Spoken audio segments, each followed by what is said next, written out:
Hi everyone. आप सबको पता है 1 तारीख को सिविल इंजीनियरिंग बेसिक सिविल का पेपर है जो कि बहुत नजदीक है।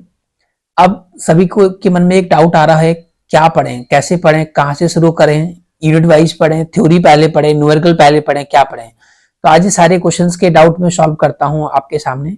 आपको मैं सबसे पहले बता दूं कि आप लोग सबसे पहले थ्योरी को कवर अप करें, थ्योरी को पूरा वर्कआउट करें, थ्योरी पर अच्छे से यूनिट वाइज पढ़ें। यूनिट 1 से जो थ्योरी थ्योरी टॉपिक्स हैं, जो मैंने आपको इंपॉर्टेंट क्वेश्चंस बताए हुए हैं, उन क्वेश्चंस को पहले कवर अप करें।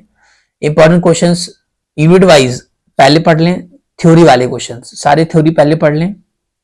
उसके बाद आप न्यूमेरिकल क्वेश्चंस पे आएंगे। न्यूमेरिकल्स में जो आपको अच्छे से आते हैं, जिनमें आपको कोई डाउट नहीं है, उनको आप पहले पढ़ें। उसको पढ़ने से आपके अंदर कॉन्फिडेंस बिल्डअप होगा, कॉन्फिडेंस आएगा। जिनमें डाउट है जिन क्वेश्चंस में, वो जो इंपॉर्टेंट है, जिनमें डाउट है, वो मुझसे आप कभी पूछ सकते हैं। इंपॉर्टेंट क्वेश्चंस में डाउट बिल्कुल नहीं रखना है। जो भी क्वेश्चंस के डाउट्स हैं आप पूछें, बेझिझक पूछें। थ्योरी को आपको पढ़ने का तरीका एक ही है स्टूडेंट्स, कि आप पहले आप थ्योरी को यूनिट 1 का थ्योरी आप पढ़ रहे हैं, तो दिन में आप थ्योरी पढ़े अच्छे से, उसको पूरा पूरा अच्छे से करें, लिख कर याद करें। उसके बाद आप मॉर्निंग में जरूर पढ़ें।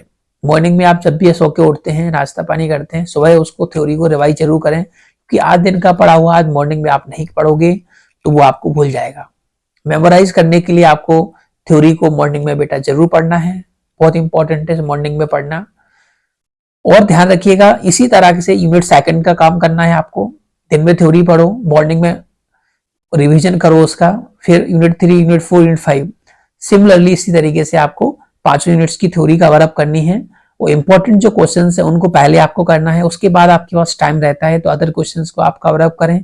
जो थ्योरी के क्वेश्चंस हैं, पीवीएसएस पेपर्स के हिसाब से मैंने आपको इंपॉर्टेंट क्वेश्चंस भेजे हुए हैं, पीडीएफ भेजी हुई है, उन क्वेश्चंस को देख लें। पीवीएसएस क्वेश्चंस में और भी आपको लग रहा है कुछ क्वेश्चंस इंपॉर्टेंट और भी लग रहे हैं जो आ सकते हैं थ्योरी से, उनके भी आप जरूर पढ़ लें। समय है आपके पास तो उनको भी पढ़ लें। न्यूमेरिकल्स आप बाद में लगाएं, क्योंकि आपको पता है आपको डाउट बिल्कुल नहीं रखना है। सबसे पहले आप थ्योरी पढ़ेंगे तो आपके पास 5 यूनिट की थ्योरी आपके पास कवर हो जाएगी, एक कॉन्फिडेंस आपके पास आने लग जाएगा। उसके बाद आप न्यूमेरिकल प्रैक्टिस करें।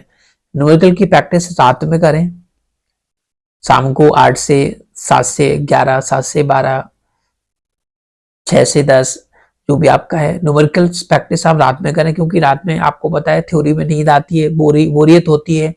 क्वेश्चंस को करेंगे तो आपको नींद भी नहीं आएगी और अच्छा लगेगा, आपको मन लगेगा पढ़ने में, आपके पास एनर्जी रहेगी। और कभी भी आपको लगता है कोई डाउट आ रहा है क्वेश्चंस में तो आप पूछ सकते हैं। इसी तरह से आप पढ़ लीजिएगा। बहुत ज्यादा आप कंफ्यूजन मत रखिएगा स्टूडेंट्स, कंफ्यूजन आप जितना ज्यादा रखेंगे उतनी प्रॉब्लम्स होगी। कुछ मत देखिए इधर उधर, कॉपी उठाइए, नोट्स उठाइए, बुक उठाइए और स्टार्ट कर दीजिए यूनिट फर्स्ट। यूनिट फर्स्ट की इंपॉर्टेंट क्वेश्चंस पे जाइए, सबसे पहले उनको पढ़िए, लिख लिख कर याद करिए। फिर इंपॉर्टेंट क्वेश्चंस यूनिट 2 पे जाइए, लिख लिख कर याद करिए। यूनिट 3 पे जाइए, लिख लिख कर याद करिए। यूनिट 4 पे जाइए, लिख लिख के याद करिए। यूनिट 5 के जाइए, लिख लिख के याद करिएगा। थ्योरी क्वेश्चंस इंपॉर्टेंट आपने पढ़ लिए एक बार, उसके बाद आप जाएंगे न्यूमेरिकल पर। न्यूमेरिकल्स में जो आपको अच्छे से आते हैं क्वेश्चंस, इंपॉर्टेंट क्वेश्चंस हैं, उनको आप पहले पढ़ लें। इंपॉर्टेंट क्वेश्चंस पे ही ध्यान देंगे स्टूडेंट, ठीक है। उसके बाद आपको जो डाउट लग रहे हैं उनको डाउट को अभी क्लियर कर लें, 2 दिन पहले क्लियर कर लें सारे डाउट्स को। उसके बाद आप प्रैक्टिस कर लें उसके अच्छे से, न्यूमेरिकल्स की प्रैक्टिस करें, बार बार क्वेश्चंस को लगाएं। वैल्यू चेंज होगी, तरीका मेथड वही होगा क्वेश्चंस का। थ्योरी स्टूडेंट यूनिट फर्स्ट से जो थ्योरी कवर अप होती है सबसे ज्यादा होती है यूनिट फर्स्ट का। तो मैं आपको कहता हूँ कोई भी टॉपिक्स ना छोड़े तो अच्छा है, ज्यादा से ज्यादा टॉपिक्स को पढ़ लें। इंपॉर्टेंट टॉपिक्स जो मैंने आपको बताए हुए हैं वो तो आप पढ़ ही लें, उसके अलावा भी आप कुछ पढ़ सकते हैं तो उसको भी जरूर पढ़ लें। तो इस तरह से फ्रेंड्स आप लोग को तैयारी करनी है, प्रॉपर तरीके से आप राइटिंग लिखेंगे। थ्योरी में ध्यान रखिएगा, आपको अच्छे से पॉइंट वाइज आपको लिखना है, डायग्राम्स प्रॉपर बनाना है, जिसका डायग्राम आपका है अच्छे से बनाना है। क्वेश्चन नंबर बहुत अच्छे से लिखना है, आपको एकदम से क्लियर बड़े बड़े अक्षरों में अंडरलाइन करके क्वेश्चन नंबर लिखने हैं। वहां पर क्वेश्चन नंबर के हिसाब से आपको थ्योरी को अच्छे से लिखना है, डायग्राम के साथ में लिखना है, कटिंग बिल्कुल नहीं करनी है, थ्योरी को पॉइंट वाइज लिखना है।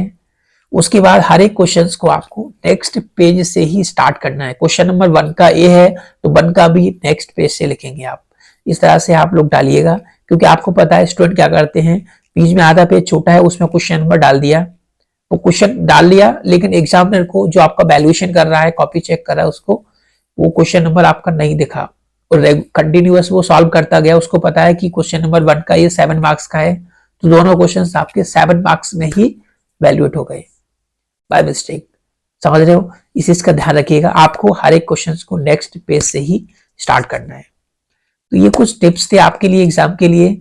इस तरह से आप पढ़ाई कर लीजिएगा। कोई भी डाउट्स तो मैं आपके साथ हूँ, आप मुझसे कभी पूछ सकते हैं फ्रेंड्स। ओके, तो इस तरह से आप लोग का ये डाउट है। मेहनत पे भरोसा रखिए, मेहनत करिए, 100% आपको अच्छे मार्क्स आएंगे। 50 से 60 मार्क्स आप आराम से ले सकते हैं एग्जाम में। तो ओके, चलिए वीडियो को एंड करते हैं। Thank you, all the best, best of luck for your exam. Thank you.